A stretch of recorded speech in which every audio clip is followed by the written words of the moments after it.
Something I do want to ask, because I think this is, I'm interested to see how helpful it was. But obviously, with your job, whether you still do that or not, being a nutritional therapist, did that, would you say, really help knowledge wise into what you should be kind of eating in order to reduce flares or reduce symptoms at all? It's really hard to say because the conventional approach doesn't work for us because we've become so highly sensitized. Well, this is my theory, right? I mean, Mm. this is based on N of one and other people's opinion. What I've heard in our TSW Facebook groups and whatnot is that we become hypersensitized to everything. So I would go for a walk and my face would flare, so there was something Yeah. outside. And I was noticing that even on my very, very clean diet, I wasn't managing to manage my symptoms. So there was something in my diet that was still triggering me. Whereas before before all of this started about 2 years ago, I mean, I'm saying before that initial flare in 2019, I knew how to manage it with my diet. Yeah. The window. So did it help? No, my prior knowledge didn't help, but having the scientific background, so understanding how to read research and understanding biochemical mechanisms in the body, yeah, sure, that helped me identify a whole a whole uh, kind of picture that's happening in us topical steroid withdrawers. It's a lot to do with cortisol depleting overreactive mast cells, and we become overreactive to a lot of things that typically you wouldn't be. So the question is, should you be avoiding foods to dampen down the immune response, or should you be just having small amounts of those typically healthy foods? So we're talking about your I don't know if you're familiar with the salicylate story and the amine story and oh No. no, okay. Yeah, there's quite a few natural plant compounds which have now been identified to be quite triggering for eczema sufferers. Hmm. Not all of us, obviously, and so the theory goes that when um, we abate the use of cortisone, our bodies, are no longer dependent on that cortisone, and we're not able to produce adequate amounts ourselves. And so we're busy trying to regulate that process over the course of a few months to years, and that varies from person to person. And that can trigger hypersensitivity to plant compounds that typically shouldn't be a problem for people, Hmm. like salicylates, amines. In my case, I did do some blood tests, and I saw that I've got elevated levels of something called oxalates. So I'm on a low oxalate diet. But to be honest, it's like there's a part of me, I think I'll have come out of it with a lot of knowledge, but I really do wish I hadn't started out being so restrictive in the beginning. Yeah. Um, because it's been a very long road. And I think had I known it was going to be such a long road, I would have had the wherewithal to say, like, am I really going to be able to be on restrictive diet that long? Um, so yeah, I would deal with someone in my position quite differently. When you mentioned the, I'm gonna completely butcher the word by saying it. Was it the oxy, the Ox elevated level? How do you, yeah, elevated oxalates, yeah. and you said, Hmm. sorry. What um foods kind of consist and have that in it? When you said you kind of have a Okay, low so diet. first of all, first of all, I don't want to. I'm very conscious of the fact that not everyone with topical steroid withdrawal is going to be reacting to the same food groups Hmm. and or compounds in foods, and so I'm happy to share that information as long as people understand that they don't need to run and avoid all these things. They could do the tests for themselves and see if they have elevated levels. So the oxalates are high in grains and they're high in spinach, if I remember correctly. I mean, I wish I had the list in front of me. Um, they're high in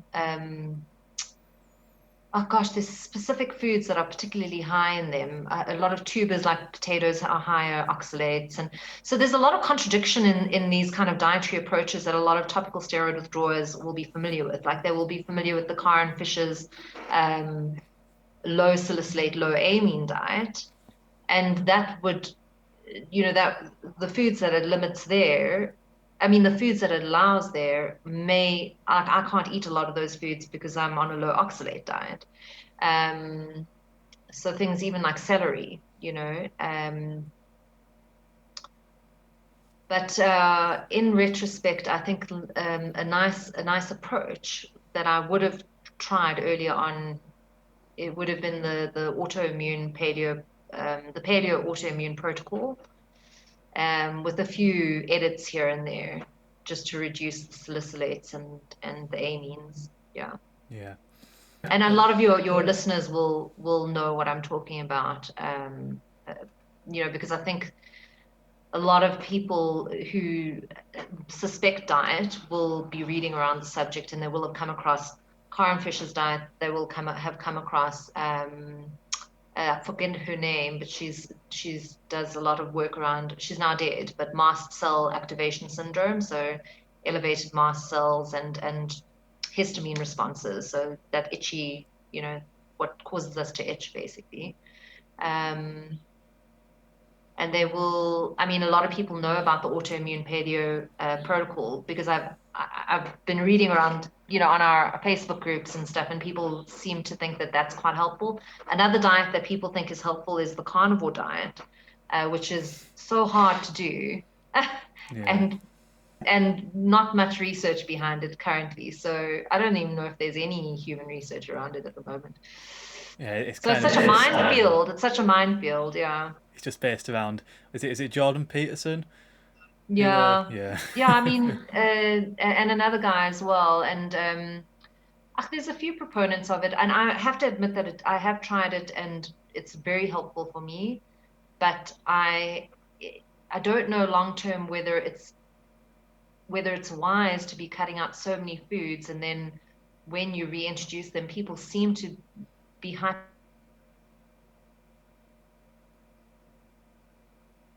at an immune system level. I don't know. I don't know if I want to put myself in the position to to to be so sensitive to these foods. I'd rather be slightly sensitive. Mm. So I work a lot with fasting and a little bit of, I focus on a carnivore-ish diet, and then paleo autoimmune protocol, a little bit of that, a little bit of this, playing around. Like it's such a minefield, yeah. But I think if I was seeing someone like myself, guiding me through the process, I think it would be very different. It's hard to be your own practitioner. It really is. Yeah, this is something that was considering doing myself, a carnivore diet. Um, Yeah. so what is like your day of eating on the carnivore diet, just out of interest? Well, it varies from day to day. I think everyone does it differently. So sure, there's only animal products that you can eat, but so I would, on a day of carnivore, I will eat, it's all free range. So I order in from a free range butchery. So low hormone, no hormones, unless necessary, free range, as organic as possible meat. And so I'll have beef and I'll cook it I've got a pressure cooker. So I cook it until it's so delicious and soft. And I'll have it with ghee and salt. Mm. Um, and then I might have a kilo even, hang on, would it be, yeah, almost a kilo of meat in a day. Wow. I know. So 500 grams that are sitting. I mean, it's those on hungry days, and some days I'll have less. Um, that was mince specifically, but I found that I wasn't doing so well on mince. Then I'll do chicken sometimes, in the pressure cooker as well. I do bone broths, so bone broths are quite normal. Maybe some Norwegian salmon. A Um, favourite of mine.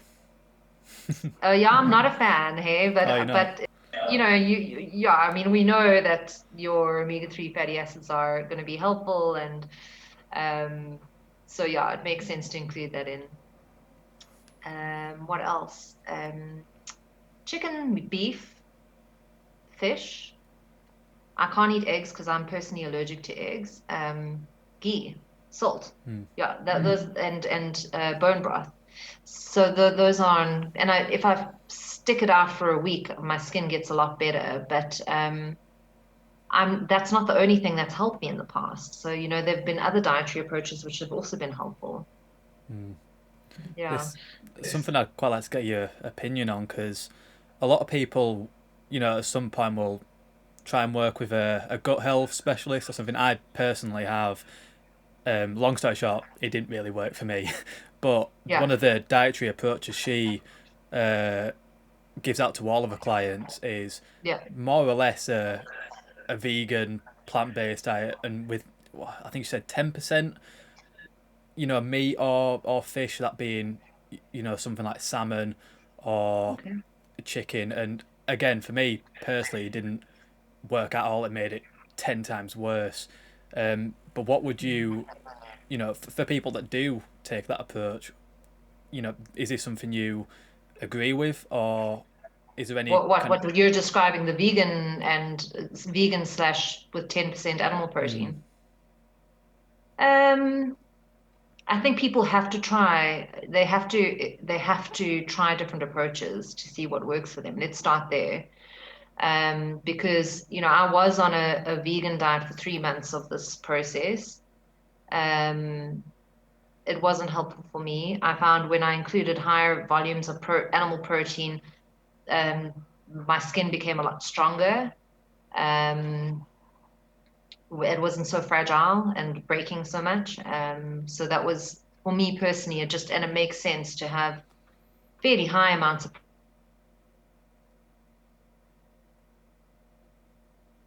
it on a daily basis. We're shedding, so it just makes sense to replenish that, but not necessarily so much. So if you can eat as many vegetables as possible without them triggering you, if you're one of the lucky ones, then great, eat them. Um, I've really become very cautious around vegetables during this period. And I hate saying that. I really hate saying that because um, if someone, if I wasn't talking about topical steroid withdrawal and this hypersensitive immune reaction, then I'd be getting people to have many, many, many servings of vegetables every day and a variety thereof. But right now it's just not working for me. And there's a lot at a microbiome level that may be at play. So I rotate with various different probiotics that I've researched, which are probably less triggering for my immune system and more supportive. So yeah, yeah, no, probiotics and a simple diet, simple, clean diet. I think people need to start there, start clean, clean, clean, clean. And if they're still, I believe that our symptoms are going to be here irrespective of irrespective of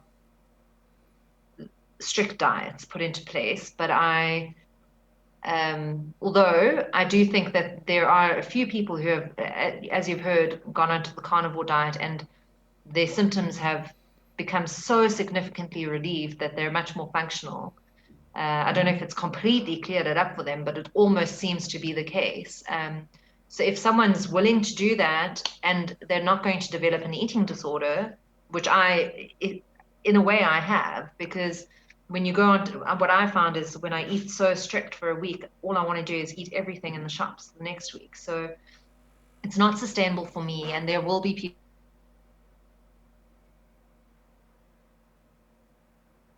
to guide them through that process. It's probably a safer bet than trying to do it on your own. But everything's so expensive, right?